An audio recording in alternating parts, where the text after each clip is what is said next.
Japanese attacked Pearl Harbor, our west coast became a potential combat zone. Living in that zone were more than 100,000 persons of Japanese ancestry, 2/3 of them American citizens, 1/3 aliens. We knew that some among them were potentially dangerous. Most were loyal, but no one knew what would happen among this concentrated population if Japanese forces should try to invade our shores. Military authorities therefore determined that all of them, citizens and aliens alike, would have to move. This picture tells how the mass migration was accomplished. Neither the Army nor the War Relocation Authority relished the idea of taking men, women, and children from their homes, their shops, and their farms. So the military and civilian agencies alike determined to do the job as a democracy should, with real consideration for the people involved. First attention was given to the problems of sabotage and espionage. Now, here at San Francisco, for example, convoys were being made up within sight of possible Axis agents. There were more Japanese in Los Angeles than in any other area. At nearby San Pedro, houses and hotels occupied almost exclusively by Japanese were within a stone's throw of a naval air base, shipyards, oil wells.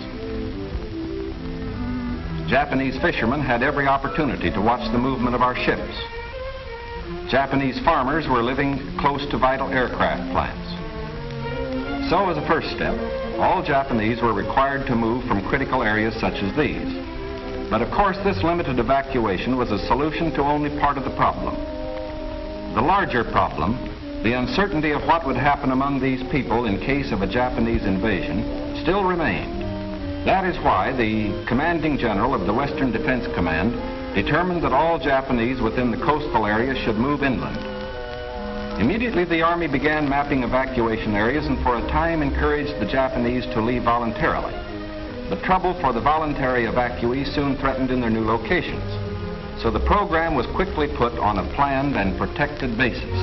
Thereafter, the American citizen Japanese and Japanese aliens made their plans in accordance with Army orders. Notices were posted. All persons of Japanese descent were required to register. They gathered in their own churches and schools, and the Japanese themselves cheerfully handled the enormous paperwork involved in the migration. Civilian physicians made preliminary medical examinations. Government agencies helped in 100 ways. They helped the evacuees find tenants for their farms. They helped businessmen lease, sell, or store their property. Now, this aid was financed by the government, but quick disposal of property often involved financial sacrifice for the evacuees. Now the actual migration got underway. The Army provided fleets of vans to transport household belongings and buses to move the people to assembly centers. The evacuees cooperated wholeheartedly. The many loyal among them felt that this was a sacrifice they could make in behalf of America's war effort. In small towns as well as large, up and down the coast, the moving continued.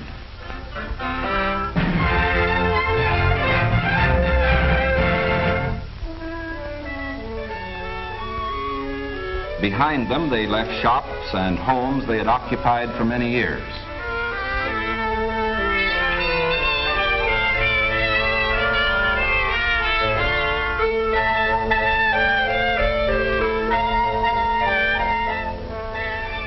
Their fishing fleets were impounded and left under guard. Now they were taken to racetracks and fairgrounds where the Army almost overnight had built assembly centers. They lived here until new pioneer communities could be completed on federally owned lands in the interior. Santa Anita Racetrack, for example, suddenly became a community of about 17,000 persons. The Army provided housing and plenty of healthful, nourishing food for all. The residents of the new community set about developing a way of life as nearly normal as possible. They held church services, Protestant, Catholic, and Buddhist. They issued their own newspaper, organized nursery schools, and some made camouflage nets for the United States Army.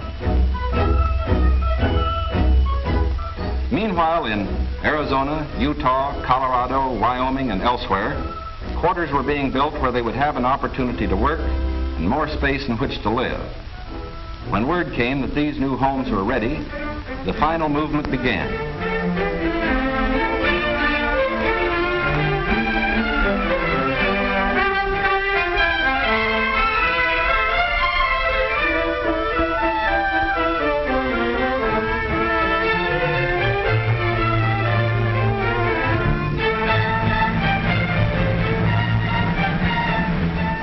At each relocation center, evacuees were met by an advance contingent of Japanese who had arrived some days earlier and who now acted as guides.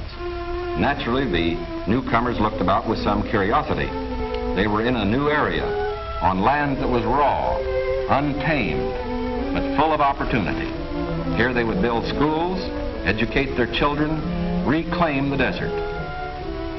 Their own physicians took precautions to guard against epidemics.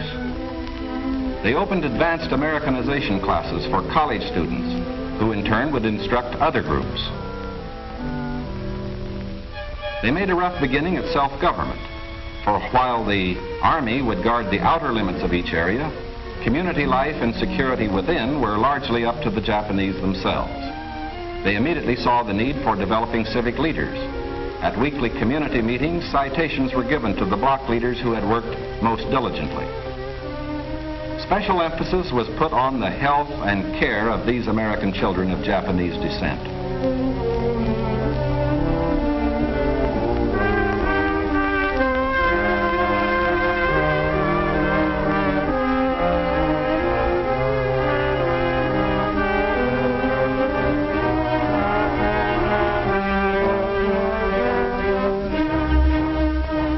Their parents, most of whom are American citizens, and their grandparents, who are aliens, immediately wanted to go to work.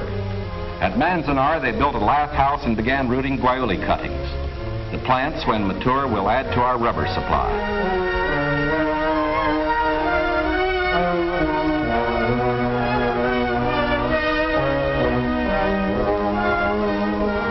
At Parker, they undertook the irrigation of fertile desert lands. Meanwhile, in areas away from the coast and under appropriate safeguards, many were permitted to enter private employment, particularly to work in sugar beet fields where labor was badly needed. Now, this brief picture is actually the prologue to a story that is yet to be told.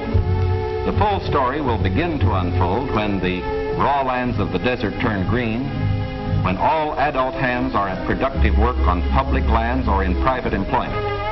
It will be fully told only when circumstances permit the loyal American citizens once again to enjoy the freedom we in this country cherish, and when the disloyal, we hope, have left this country for good. In the meantime, we are setting a standard for the rest of the world in the treatment of people who may have loyalties to an enemy nation.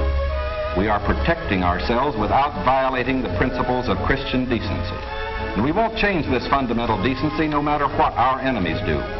But of course, we hope most earnestly that our example will influence the Axis powers in their treatment of Americans who fall into their hands.